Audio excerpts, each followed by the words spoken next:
En un coche detenido en el caos de la Ciudad de México, Mauricio miraba 3 documentos oficiales que parecían anular su propia existencia. Cada página contradecía a la anterior, desmoronando 30 años de recuerdos. El amor de sus padres, el hogar donde creció, todo se disolvía frente a una firma que no era la de su padre, y el nombre de una mujer desconocida, donde debía estar el de su madre. La verdad no era un simple secreto familiar, era un abismo que se abría bajo sus pies, revelando un origen mucho más oscuro del que jamás imaginó. ¿Qué secretos puede guardar un papel que tienen el poder de convertir a tus padres en extraños? ¿Hasta dónde llegará para descifrar la verdad oculta en una fría transacción ocurrida hace 30 años? ¿Y puede el amor que te salvó ser al mismo tiempo la mentira que te aprisionó? Cuéntame desde dónde estás escuchando esta historia. Y piensa, ¿qué verdad se esconde en tu propia familia, esperando el momento justo para ser revelada? ¿Qué onda, carnales? Soy Alberto Ramírez, pero desde morro todos me conocen como el Beto. Tengo 33 años y llevo 10 meses manejando para Uber aquí en la Ciudad de México. Pero antes trabajaba como investigador privado especializado en casos de adopciones irregulares y personas desaparecidas. Lo que les voy a contar hoy es una historia que me marcó cabrón, porque me recordó exactamente por qué me dediqué a investigar estos casos tan delicados. Es sobre un pasajero que se subió a mi coche un lunes por la tarde, con 3 documentos en las manos que le destrozaron la vida en cuestión de minutos. Y muchachos, si están curiosos por saber qué pasó, dejen un like que me ayuda mucho y quédense hasta el final porque esta historia tiene un giro que no van a creer. Porque estos 3 documentos no solo cambiaron la vida de Mauricio, sino que destaparon una verdad que había estado enterrada durante 30 años. El primer documento era su acta de nacimiento. El segundo era algo que nunca esperó encontrar. ¿Y el tercero? El tercero fue el que confirmó sus peores miedos y le dio la respuesta que había estado buscando sin saberlo durante toda su vida. Era un lunes por la tarde, como a las 3 p.m., cuando recibí una solicitud desde las oficinas del Registro Civil de Coyoacán. El destino era Ecatepec, Estado de México, específicamente el fraccionamiento Jardines de Morelos. Un viaje largo que me convenía, especialmente porque había estado parado desde temprano sin muchas carreras. Cuando llegué frente al edificio del Registro Civil, vi a un güey como de 30 años esperando en la banqueta. Moreno, complexión robusta, vestido sencillo, con camisa de trabajo azul y pantalón de mezclilla. Llevaba una mochila deportiva negra y una bolsa de plástico transparente llena de papeles y folders amarillos. Pero lo que me llamó la atención no fue su apariencia, sino su expresión. Después de años trabajando como investigador privado, desarrollé un ojo especial para detectar ciertos tipos de angustia. Y este güey tenía exactamente la cara que yo había visto muchas veces en mi oficina. La expresión de alguien que acababa de descubrir algo que le cambió la vida por completo. ¿Qué onda, Uber para Mauricio?, le pregunté bajando el cristal. Sí, hermano, gracias, me respondió subiéndose al asiento trasero. Su voz sonaba ronca, como si hubiera estado hablando mucho o como si hubiera gritado. Vamos a Ecatepec, por favor. Fraccionamiento Jardines de Morelos. Mientras ajustaba el GPS y arrancaba rumbo al oriente, lo observé por el retrovisor. Se veía como un trabajador honesto, de esos güeyes que se levantan a las 5 de la mañana para jalar, que conocen el valor del trabajo duro. Pero había algo en sus ojos que no podía ignorar. ¿Qué onda, carnal? ¿Te ves como si hubieras visto un fantasma?, le comenté mientras salíamos del estacionamiento del Registro Civil. Peor que un fantasma, hermano. Acabo de descubrir que toda mi vida ha sido una mentira, que la familia que me crió no son mis papás verdaderos. Mi radar de investigador se activó inmediatamente. Durante mis años trabajando en casos de adopciones irregulares, había escuchado esas palabras exactas docenas de veces. ¿Cómo así? Vengo de sacar mi acta de nacimiento porque necesito mi CURP para un nuevo trabajo en una empresa de construcción. Trámite sencillo, ¿no? Nada más llegas, das tus datos, pagas y te dan tu documento. Se detuvo un momento, viendo la bolsa de plástico en sus piernas como si fuera una bomba a punto de explotar. Pero cuando la señora del mostrador me entregó el sobre con mis documentos y lo abrí ahí mismo para verificar que todo estuviera correcto, nada. Absolutamente nada cuadraba con lo que mis papás me habían contado toda mi vida. Salimos de Coyoacán rumbo a la autopista y ya podía sentir que este viaje iba a ser diferente. En mi experiencia, cuando alguien descubre inconsistencias en sus documentos de nacimiento, especialmente después de los 30 años, usualmente hay una historia mucho más complicada detrás. ¿Qué tipo de inconsistencias?, le pregunté, usando el tono que había perfeccionado durante mis años como investigador privado. Mauricio abrió la bolsa de plástico con cuidado, como si los papeles adentro pudieran lastimarlo. Mira, hermano, aquí está mi acta de nacimiento oficial. Me enseñó un documento doblado que decía Registro Civil del Distrito Federal en la parte superior. Según este papel, nací el 15 de marzo de 1994 en el Hospital Materno Infantil de Tlalpan. ¿Y cuál es el problema con eso? Que mis papás toda mi vida me dijeron que nací en mi casa en Ecatepec, que mi mamá no alcanzó a llegar al hospital porque el parto se adelantó, que mi papá tuvo que ayudarla a parir y que después fueron a registrarme. La historia ya me estaba sonando conocida. Durante mi tiempo investigando adopciones irregulares, había visto muchos casos donde las familias creaban narrativas falsas para ocultar el verdadero origen de los niños. Pero eso no es todo, ¿verdad?, le pregunté. No, hermano, eso es solo el principio. Cuando llegamos al viaducto Miguel Alemán, nos topamos con un tráfico de la chingada. Era lunes por la tarde y había una marcha de comerciantes que venía desde la Merced. Literalmente estábamos parados, sin posibilidad de avanzar ni un metro. ¡Pinche tráfico!, exclamé, viendo la fila interminable de coches que se extendía hasta donde alcanzaba la vista. Mauricio se asomó por la ventana y suspiró. No importa, hermano. De todas formas, no sé qué carajo les voy a decir a mis papás cuando llegue. Y ahí fue cuando realmente empezó todo. En mi experiencia como investigador, había aprendido que cuando la gente se queda atrapada en el tráfico después de recibir noticias que les cambian la vida, necesitan hablar para procesar la información. Es como si el movimiento del coche les ayudara a organizar sus pensamientos, pero cuando se detiene todo, las palabras salen por sí solas. ¿Qué más había en los documentos que no cuadraba?, le pregunté, activando completamente mi modo investigador. Mauricio abrió la bolsa de plástico con cuidado, como si los papeles adentro pudieran lastimarlo. Mira, hermano, aquí está mi acta de nacimiento oficial.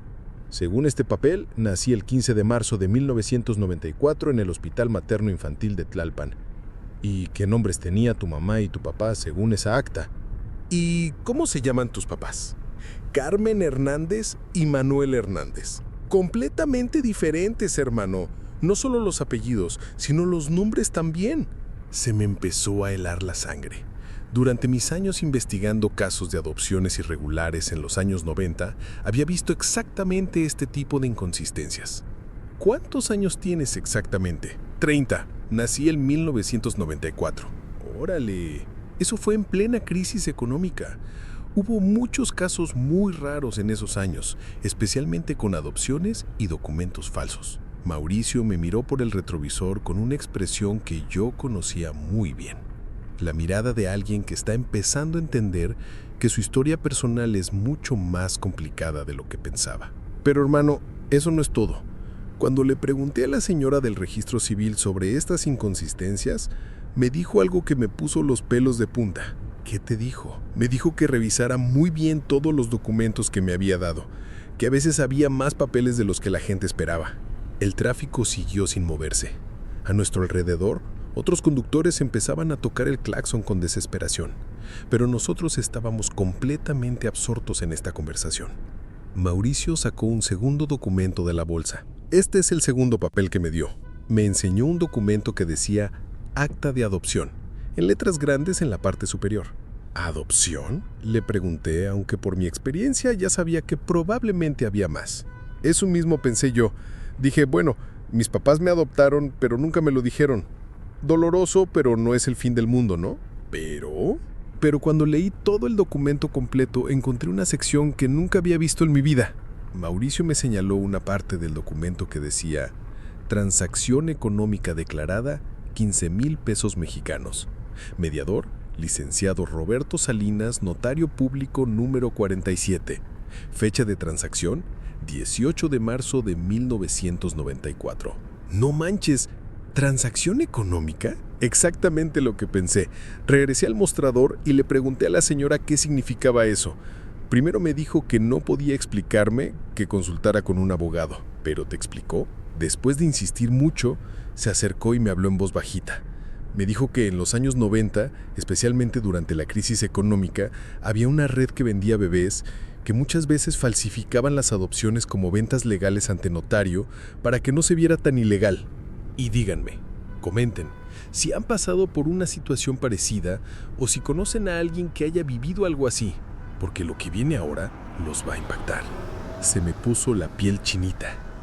Yo había investigado casos exactamente así durante mi carrera, pero nunca había conocido a una víctima directa sentada en mi propio coche.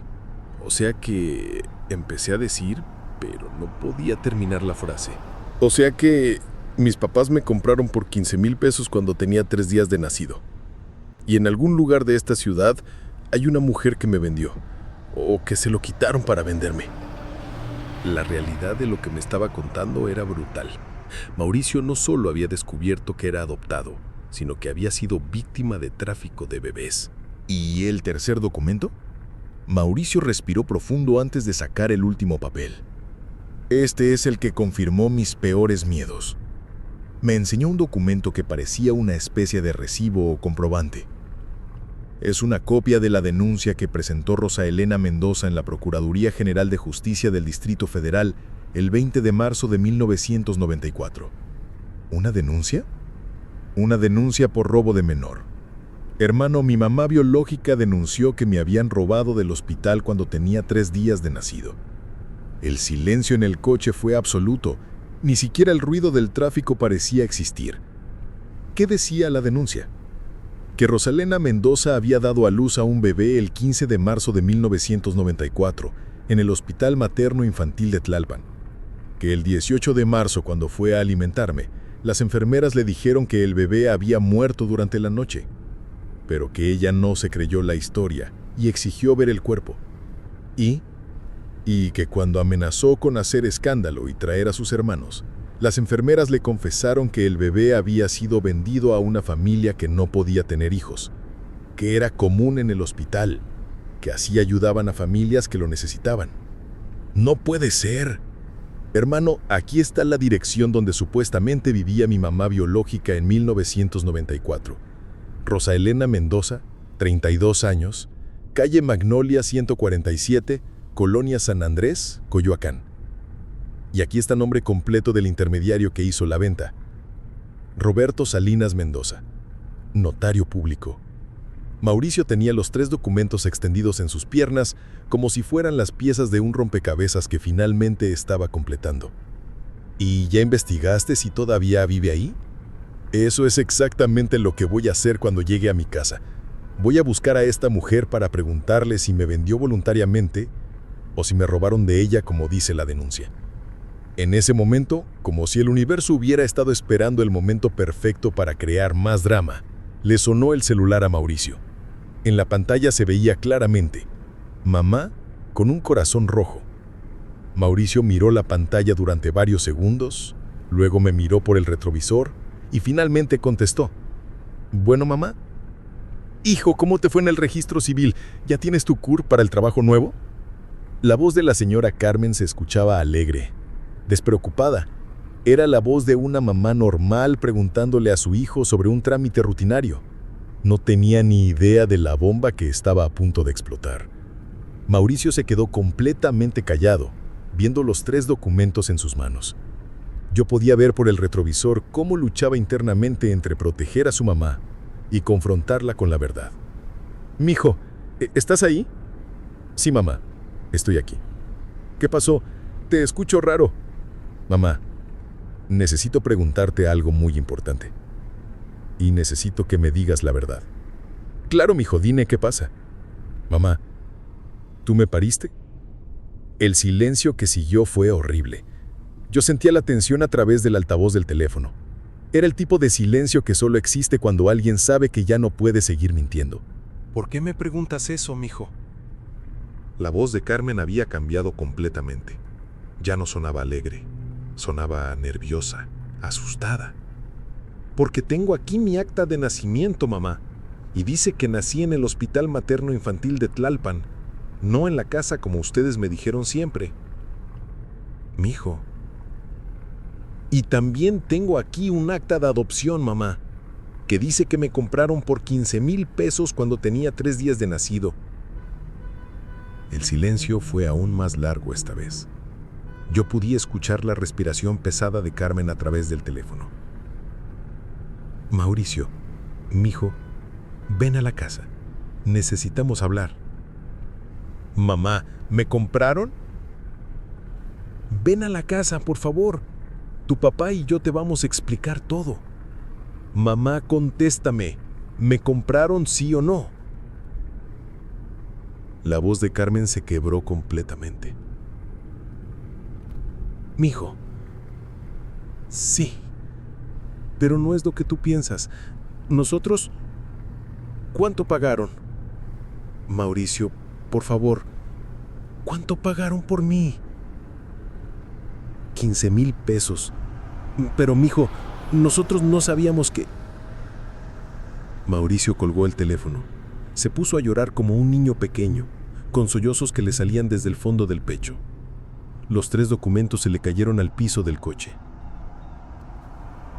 Ya sabía la respuesta por cómo se escuchó su voz, me dijo entre lágrimas. Pero una parte de mí esperaba que fuera solo un error, que tuviera una explicación lógica. El tráfico finalmente empezó a moverse, pero muy lentamente. Mauricio siguió llorando durante varios minutos mientras avanzábamos centímetro por centímetro hacia Ecatepec. ¿Qué vas a hacer ahora?, le pregunté cuando se tranquilizó un poco. Voy a pedirles que me digan toda la verdad. ¿Cuánto pagaron? ¿A quién se lo pagaron? ¿Si sabían que me habían robado del hospital? ¿Si sabían que mi mamá biológica me estaba buscando? ¿Y después? Después, voy a buscar a Rosa Elena Mendoza. Voy a buscar a mi mamá biológica para disculparme por haber existido 30 años sin que ella supiera que estaba vivo. Se secó las lágrimas con la manga de la camisa. Hermano, ¿tú crees que una persona puede amar a unos papás que lo compraron? Era una pregunta que yo me había hecho muchas veces durante mi carrera como investigador. Mauricio, he visto muchos casos como el tuyo. El amor que te dieron Carmen y Manuel es real, aunque la forma en que llegaste a ellos haya sido incorrecta.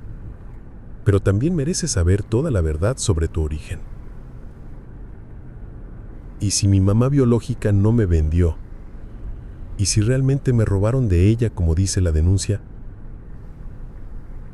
Entonces, vas a ayudarla a cerrar la herida más grande de su vida. Imagínate 30 años, sin saber qué pasó con tu hijo, si está vivo, si está muerto, si está bien. El teléfono le volvió a sonar. Esta vez era papá. ¿Bueno? Mauricio, ¿habló tu mamá? Dice que ya sabes todo. No sé todo, papá.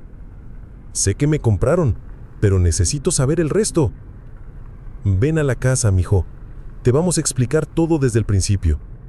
¿Sabían que me habían robado del hospital? Silencio. ¿Papá? No, mijo. Nosotros pensamos que era una adopción normal. El señor del notario nos dijo que era una mujer que no podía mantener a su bebé. ¿Pero nunca investigaron? ¿Nunca preguntaron por qué costaba tanto dinero? Mauricio, teníamos 15 años tratando de tener un bebé. Tu mamá había perdido 3 embarazos. Cuando nos dijeron que podíamos adoptar un bebé, no hicimos preguntas. Solo queríamos ser papás. ¿Y ahora? ¿Ahora qué piensan? Ahora pensamos que fuimos muy pendejos, que deberíamos haberte dicho la verdad desde el principio y que deberíamos haber investigado más antes de pagar ese dinero. Cuando colgó, Mauricio me miró por el retrovisor. Al menos parece que mis papás también fueron víctimas de la situación. ¿Eso cambia algo para ti? Cambia todo. Significa que ellos también fueron engañados, que no sabían que me habían robado. Pero también significa que hay una mujer en algún lugar que ha pasado 30 años creyendo que su hijo está muerto. Cuando finalmente llegamos a la altura de Indios Verdes, ya casi saliendo del Distrito Federal, Mauricio me pidió que paráramos en una papelería que había en la esquina. Necesito sacar copias de todos estos documentos, me dijo. Si mis papás me mintieron durante 30 años sobre mi origen, no sé qué más me han mentido. Necesito tener mis propias copias de todo. Mientras esperábamos en la papelería, Mauricio me siguió platicando detalles que había notado durante su infancia, pero que nunca había cuestionado realmente. Hermano, ahora que lo pienso, siempre me sentí físicamente muy diferente a mi familia. Soy mucho más moreno que Carmen y Manuel, más alto, más robusto. Ellos son güeritos, chaparros, delgados. ¿Nunca preguntaste por qué?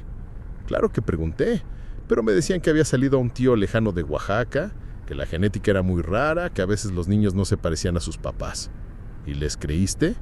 Era niño, hermano. Los niños les creen todo a sus papás. Además, me daban tanto amor que nunca dudé que fuera su hijo biológico.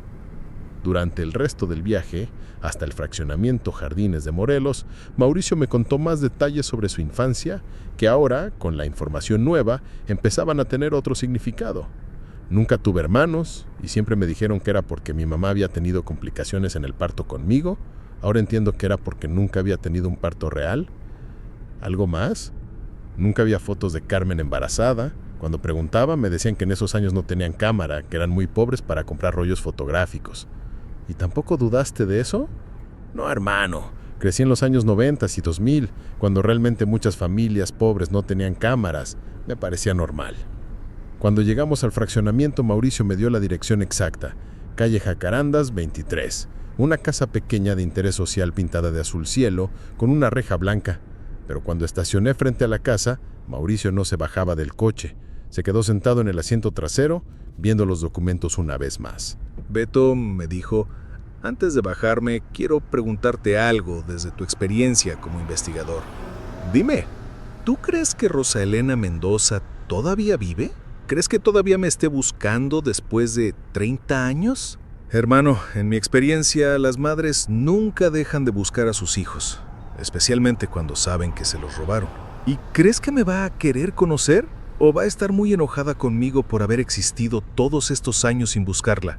Mauricio, escúchame bien. Tú no tienes la culpa de nada. Eras un bebé de 3 días. Rosalena no va a estar enojada contigo. Va a estar feliz de saber que estás vivo y que estás bien. ¿Y mis papás? ¿Crees que voy a poder perdonarlos? Eso solo lo puedes decidir tú. Pero por lo que me platicaste de la conversación telefónica, parece que ellos también fueron víctimas de un sistema corrupto. La diferencia es que ellos sí tomaron la decisión de no investigar más a fondo. Se bajó del coche con los documentos bajo el brazo, pero antes de cerrar la puerta me preguntó, Beto, ¿tú crees que puedo contratar a un investigador para encontrar a mi mamá biológica? Le di una de mis tarjetas de presentación. Cuando estés listo, búscame. Este tipo de casos son exactamente mi especialidad. ¿Cuánto cuesta? ¿Para ti? Nada. Este caso me interesa personalmente. Además, tengo contactos en hospitales y en el registro civil que me pueden ayudar a encontrar a Rosa Elena más rápido. ¿En serio? En serio. Pero primero, habla con Carmen y Manuel. Necesitas escuchar toda su versión de la historia antes de decidir qué hacer. Una semana después, Mauricio me llamó para contratarme oficialmente. Sus papás le habían confesado toda la verdad durante una conversación que duró 5 horas. Carmen y Manuel efectivamente habían pagado 15,000 pesos a Roberto Salinas, el notario público, por lo que les dijeron que era una adopción legal. Salinas les había contado que era una mujer joven que no podía mantener a su bebé y que quería dárselo a una familia que lo pudiera criar bien. Nunca les dijeron que el bebé había sido robado del hospital. Nunca les dijeron que había una madre biológica que lo estaba buscando desesperadamente. Nunca les dijeron que Rosa Elena había presentado una denuncia por robo. Mis papás me dijeron que si hubieran sabido la verdad, nunca habrían pagado ese dinero, me contó Mauricio. Que ellos querían adoptar, no comprar un bebé robado. Durante los siguientes 3 meses, usé todos mis contactos y mi experiencia para rastrear a Rosa Elena Mendoza.